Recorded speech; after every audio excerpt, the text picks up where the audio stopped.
Alhamdulillah Rabbil Alameen wa salatu wa salamu ala ashrafil anbiya wal mursaleen Muhammad Rasulullah sallallahu alayhi wa alihi wa sallam tasliman kathiran kathira. My brothers and sisters, Allah subhanahu wa ta'ala, these classes that we are doing both on the topic of applied seerah as well as living Islam, I remind myself and you, the primary purpose is for implementing, is for amal in our own lives. These are not intellectual lectures, these are not things for you to simply get some more facts and figures, but they are meant for us to implement in our lives. That's the main role and goal of these. So, as I was mentioning, the purpose is for us to implement in our lives. Now, in the context of living Islam, we are following the book called Living Islam, which all of you have got. So, do read the book also, so you have an idea of what we are going to be talking about. And then the book has got, at the end of each chapter, there is a whole section on action planning, where I encourage you to write down specifically what will you do as a result of whichever session you attended, what did you get from that session, and as a result of that, what do you plan to implement in your life. I think this is an important thing to do, and then to actually implement that.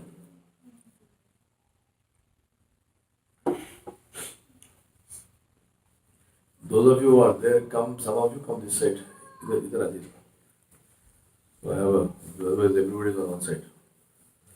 That's your right side. Like this. No, that's okay. I'll be pointing this way the whole time. You might ask question on this side.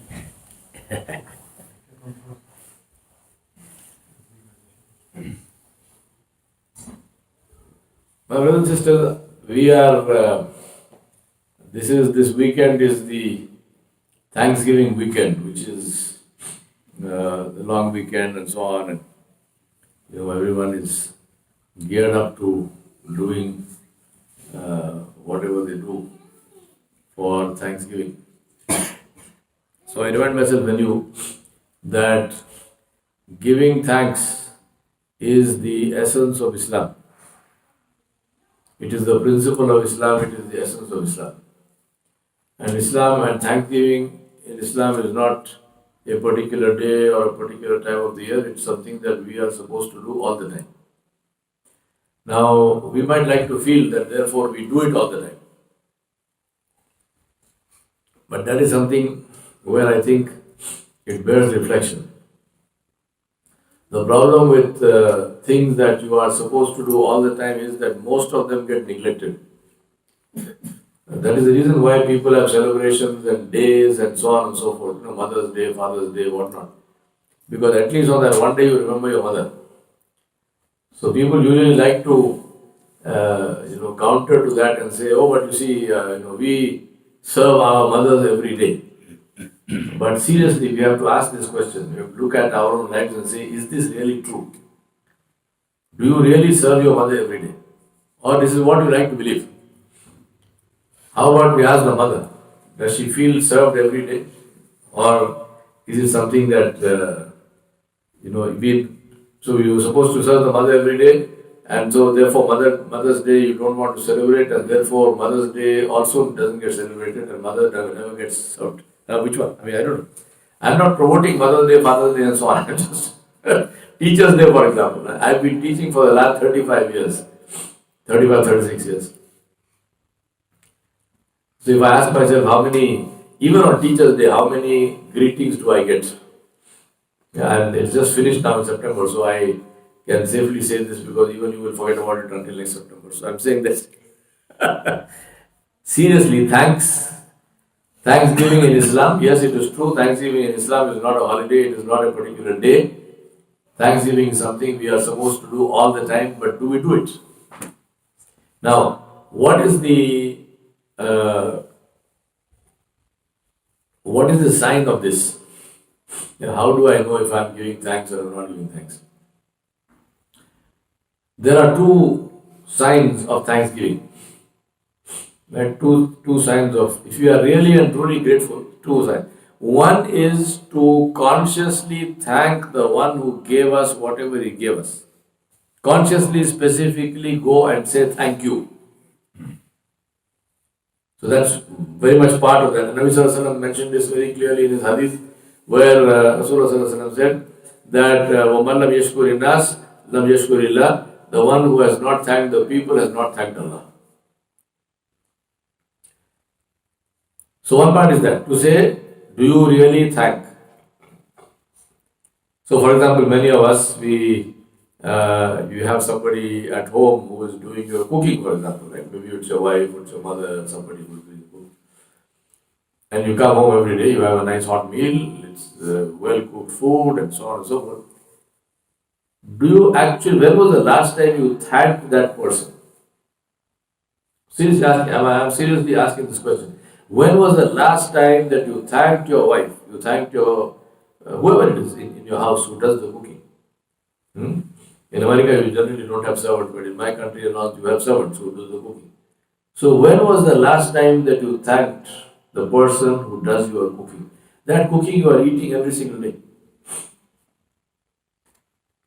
Seriously, I mean, then what is the meaning of Thanksgiving? We say very, oh, हम तो रोज करते हैं, आप रोज करते हैं, आप एक दिन में नहीं करते. My contention to you is you don't even thank one day. Forget about it, रोज करना. You don't do it every day. You don't even do one day.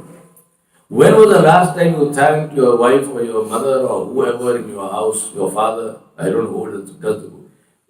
Because without that meal, just think about it. One day you come home and that meal is not there. Will it make a difference to you? Will you feel that?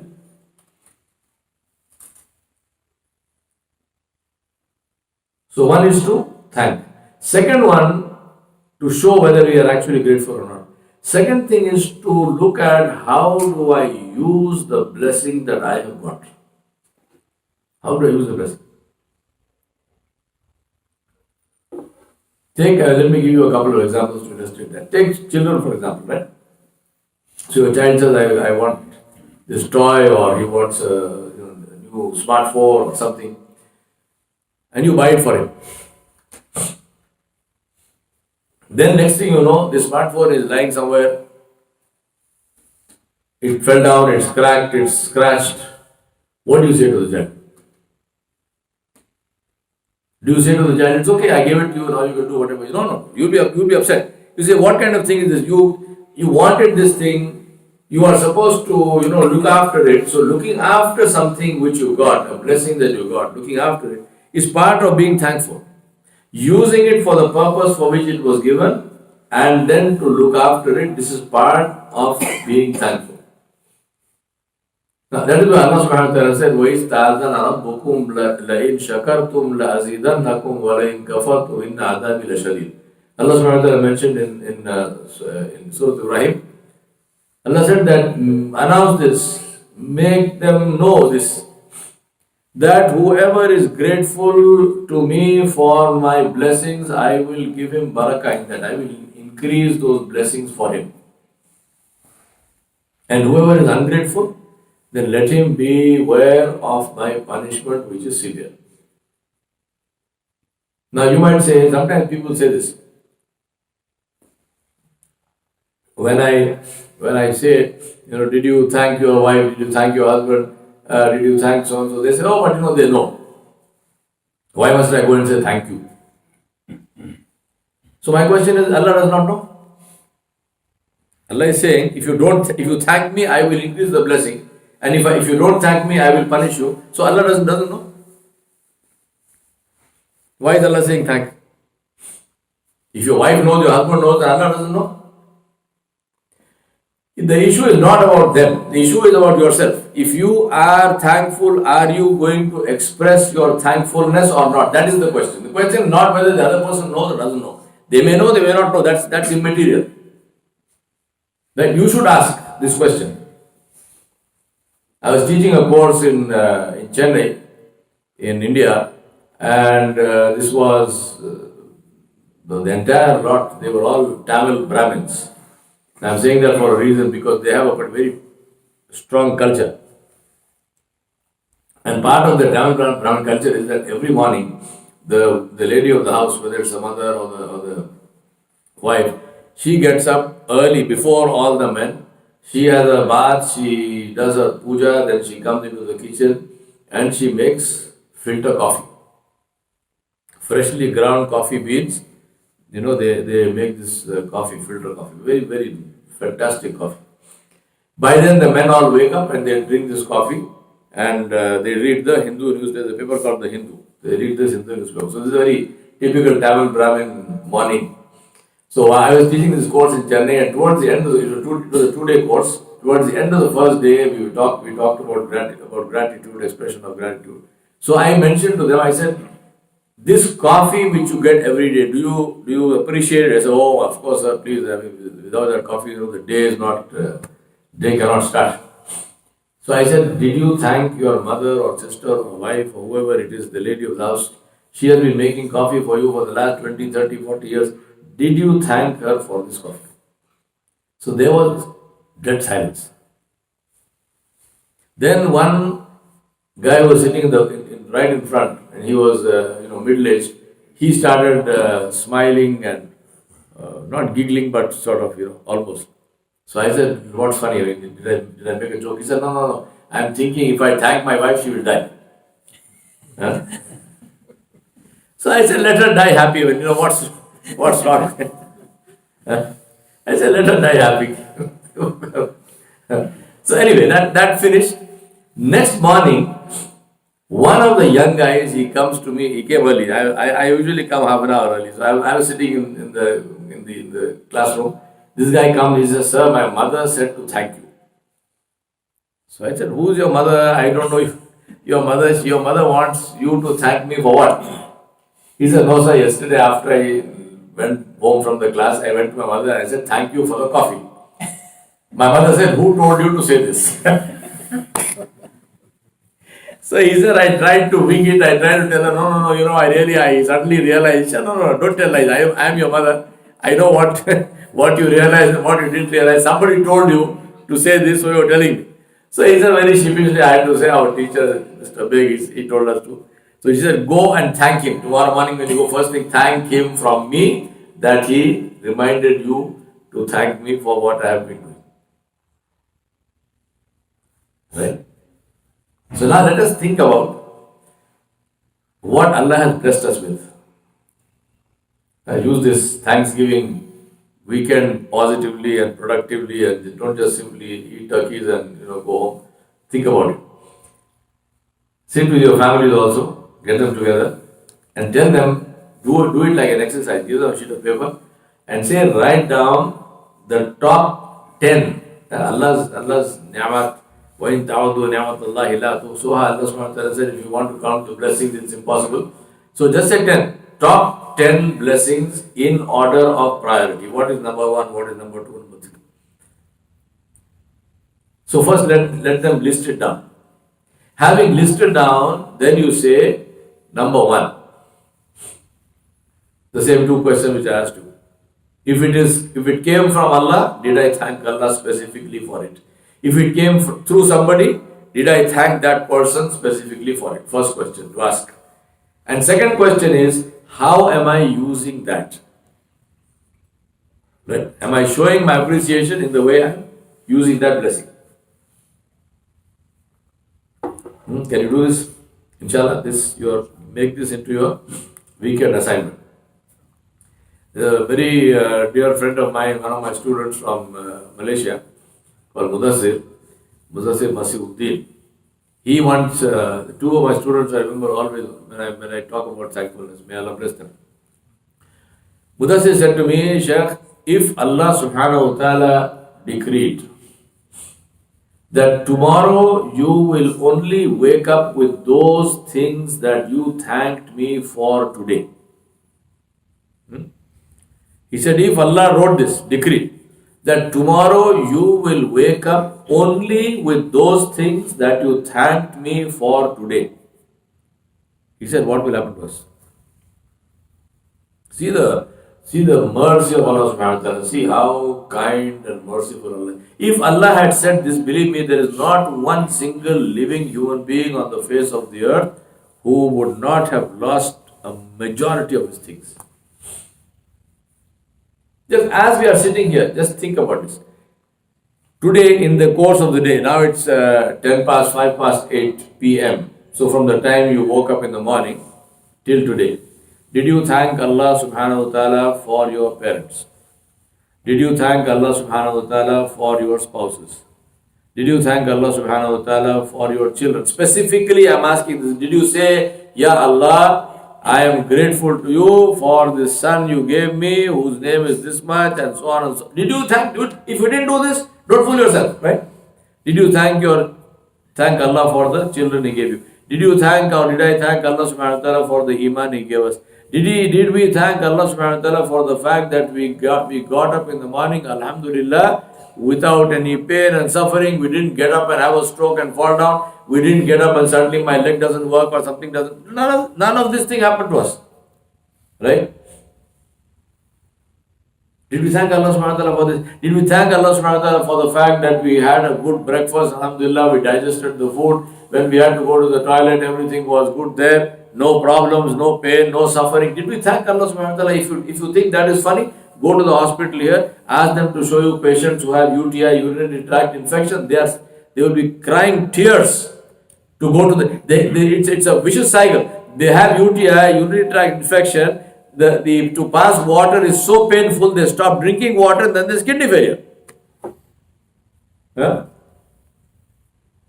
None of that for us. We eat and we drink and we digest and everything is smooth and beautiful. Did we thank Allah subhanahu wa ta'ala for this? And I'm only just random list I'm making. Did we thank Allah subhanahu wa ta'ala for the fact that you have been driving around in this country at 60 miles an hour, 70 miles an hour? You did not get a ticket, you didn't crash, your car didn't get total, you didn't get total. None of that happened. Alhamdulillah, safely you went from point A to point B back to point A. Did we thank Allah subhanahu wa ta'ala specifically for this? If Allah had decreed, whatever you don't thank me for, tomorrow morning you wake up, you did not thank me for this, that thing is gone. You didn't thank me for that, that thing is gone. What will happen to us? Huh? This is what one of my students asked me. I always thank Allah subhanahu wa ta'ala for my students. I've got some beautiful students. They teach me so many things. Another one, he was younger than that. He's now a big time dentist in Long Island. I'm talking about almost 22 years ago. I was in Jamaat in New York, Paidal Jamaat, walking Jamaat. So we were in this masjid in New York, and I had to do the bayan in the evening. So after that I was sitting, this young guy, at that time this boy was maybe, at that time must be what, I don't know, maybe 15 years old or 17 years, something like that. So he told me, he said, Yawar uncle, I thanked Allah for my knuckles. Right? So when he said I thanked Allah for my knuckles, at first my instant sort of thought in my mind was, he is trying to be funny. Right? He's trying to crack a joke. I didn't say anything, I didn't express anything, any irritation, but my immediate thought was that he's trying to be funny. Then he told me, how many times I do this without any pain. Now this is a 15, 16-year-old boy, alhamdulillah, may Allah bless them. Where this knuckle business, where it really hit me was, that same time when I used to live here, from 1997 to 1999, I went to the post office, which is in Longmeadow. Right? So, on that industrial drive, from the storage place, you take a left, industrial drive, there's the post office. I went to the post office. So, as I got out of the car, I had some things to mail. I saw a very old lady. She drove up. She got out of her car with great difficulty. And she was holding, I have to say holding because there's no other way to say it. She was holding a package in her hand. But her hand was something like this. This way. And the package is hanging from the hand.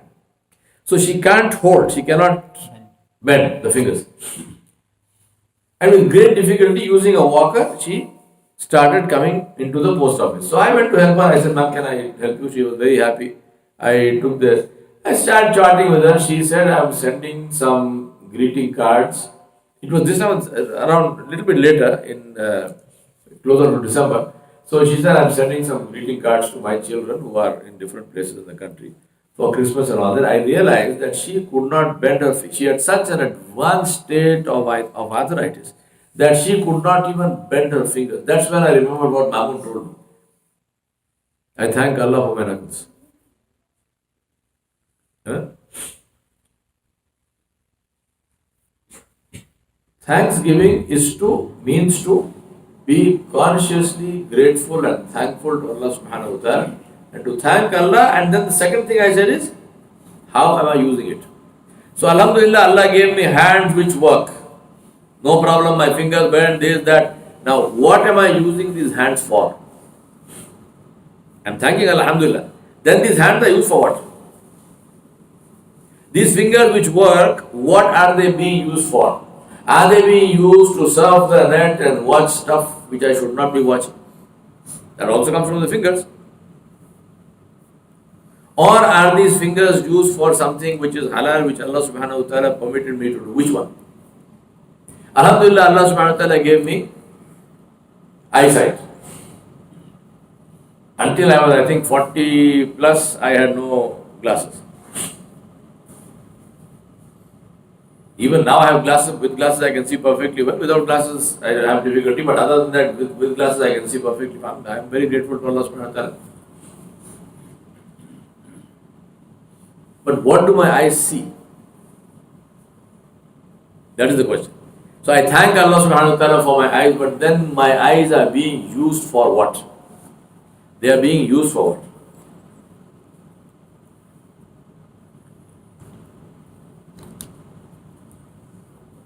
What did Allah give us? Being thankful for it and using it for what pleases Allah subhanahu wa ta'ala. This is the essence of thanksgiving. So it is not a day or a weekend, it is all my life, whatever blessings Allah subhanahu wa ta'ala gave me. As I told you, I just made a random list. Each one of us will have things which are common to all of us, like health and so on and so forth. But we will also have blessings which are peculiar to us, specific to us. Do I thank Allah subhanahu wa ta'ala for those blessings? And Allah mentioned, لَإِن شَكَرْتُمْ لَأَزِدَنَّكُمْ وَلَإِن كَفَرْتُمْ إِنَّ عَذَابِي لَشَدِيدٌ. The person must understand that my punishment is severe. Brothers and sisters, Allah subhanahu wa ta'ala mentioned many of His blessings in the Quran in many places. And then Allah subhanahu wa ta'ala said in two places in the Quran, where Allah said that, say to them that if the oceans were ink,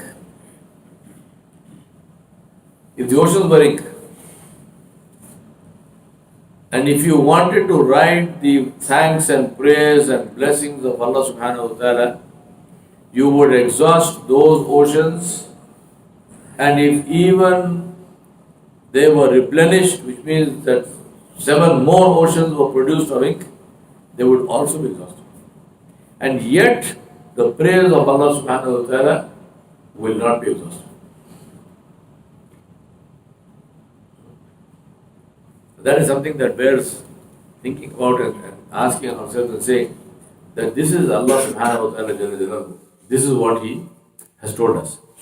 You know, where this particular ayat, where this ayat really hit me was last year I was in Mozambique and we had gone deep sea fishing. So I was in a boat about almost 150 miles in the ocean. After there's nothing, all you could see is the sea. And it was almost midday, we were fishing for marlin. And they had baited the hook with a dorado. A dorado is a fish about this big. And a live dorado, when you catch it, it shines. It's absolutely almost fluorescent. It's like a light tube with multiple colors. And when it dies, it becomes gray. No color after that. Completely gray. So this live Dorado, they had baited the hook with that, and the line was way out, and I was sitting in the fighting chair with the rod in my hand. And we saw a marlin come up. So the sword of the marlin, the sail of the dorsal fin, and suddenly my line went slack. So I realized what happened. I mean, the marlin just bit the Dorado from the head back. So the hook and the head is mine. The rest of the fish is gone, right? And then the marlin came up in the water and literally danced on the tail like this and went. Then it struck me that the color of the ocean at that time, the reason I'm telling you the story, the color of the ocean. In my childhood, we used to use ink pens. So there was an ink which used to be called Quink, Quink. I don't know if you get that in Pakistan or what. The Quink. We used to get it in India, which is Quink. Now that blue Quink was the color of the ocean. And I thought to myself, this ayat, and I said, Allah subhanahu wa ta'ala said, if this is ink, and you write, this will be finished and you can get some more and it will be finished, but the praise and glory of Allah subhanahu wa ta'ala will not be finished.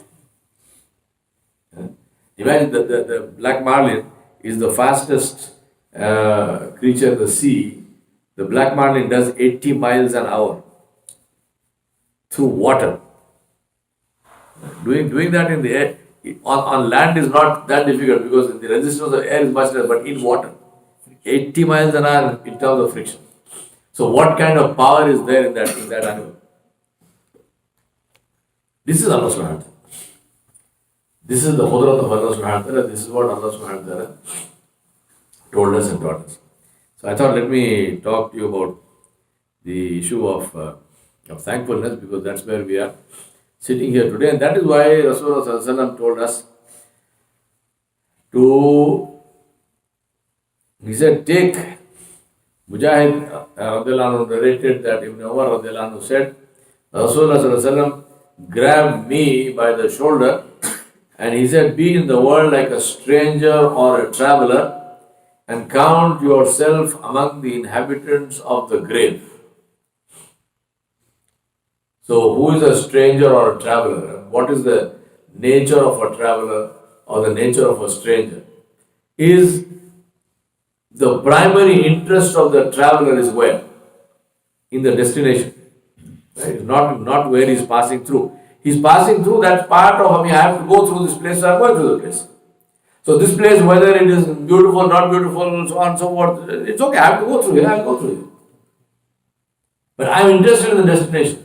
And that destination is what is the qabr. That's what Nabi Sallallahu Alaihi Wasallam said, count yourself among the inhabitants of the qabr. What will happen to me when I go in the grave? And then Ibn Umar Mujahid says, Ibn Umar said to me, when you wake up in the morning, do not concern yourself with the evening. And when you reach the evening, do not concern yourself with the morning. Now what does it mean? Does it mean don't plan, don't do? No.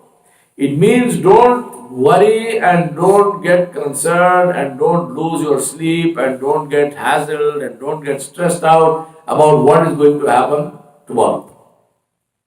The real tomorrow you should worry about is the tomorrow that will come and the tomorrow that will be there forever. It's not this tomorrow, not the tomorrow as per the date. But the tomorrow as in terms of my life, where is it going to take me? Tomorrow as per the date, we are not sure. I do not know whether I will wake up tomorrow morning or not. But what I do know is that one day I will go and meet Allah subhanahu wa ta'ala. Now am I prepared for that? So that's what he means. He says, when you wake up, don't be worried about the evening, and if you are in the evening, don't be worried about the morning. Be concerned about your last day, the day when you will meet Allah subhanahu wa ta'ala, because that day will happen and that is forever. And then he said, take from your health before your illness, and take from your life before your death. For indeed, O slave of Allah, You do not know what your description will be tomorrow. Just think about this. When we are born, not only before we are born, but even when you are born, there is a time period, 2, 3 days, 4 days, when you do not even have a name. Yes? People will say, oh, Zaid had a son. Yesterday my brother had a son. Yesterday my sister had a son. Yesterday my wife had a daughter. Whatever you would. So you say, well, daughter, what daughter? I mean, no, we have not yet given the name. So there is no name. And then when you die, what will happen?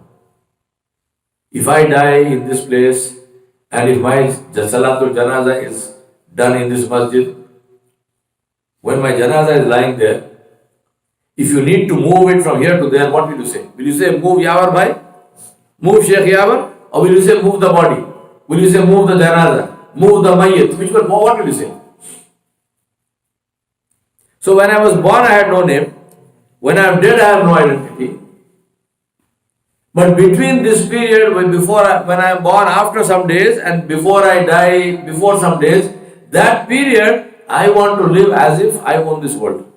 Inna lillahi wa inna ilaihi. That is the reason Allah subhanahu wa ta'ala said, Halata ala al-insani hinum min ad-dahri lam yakun shay'an madhkura.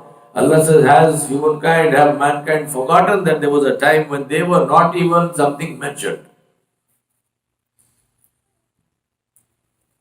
And that is what Rasulullah is saying here. He is saying, take from your health before your illness. How many times do we know and we know of, or we know people who at the time of dying, when they are sick, now suddenly, oh, I should have read Quran, I should have done this, I wanted to pray. What is the good? When Allah has given you, today is what we have. How unfortunate that we want to leave our today and think about a tomorrow which may never come. And that's why Rasulullah said, take from your health before your illness and take from your life before your death, because, O slave of Allah, you do not know what your description will be tomorrow. Will you have health tomorrow? Will you have life tomorrow? Will you be dead tomorrow? What will happen to you tomorrow? You do not know that. So what you do know, take advantage of that, O slave of Allah. I ask Allah subhanahu wa ta'ala to be pleased with you, never to be displeased. I ask Allah to accept your coming here. I ask Allah subhanahu wa ta'ala to enable you and me, all of us, to take lessons from these times and these things that we are trying to do and apply them in our lives. As I mentioned in the beginning, as I keep mentioning all the time, the purpose of these classes is not simply to disseminate some information. It is for us to remind ourselves to act on that and to take this now, go home, sit with your friends, sit with your family, pass on that message and get people to act on it. Because remember, if you do something yourself, you get a reward. But if you get that same thing to be done by somebody else, then you get the reward for that as well as the other person's good deed as well. So alhamdulillah, this is Sadaqatul Jariyah for all of us. Wa sallallahu ala nabiyil kareem wa ala alihi wa sahbihi ajma'in bi rahmatika.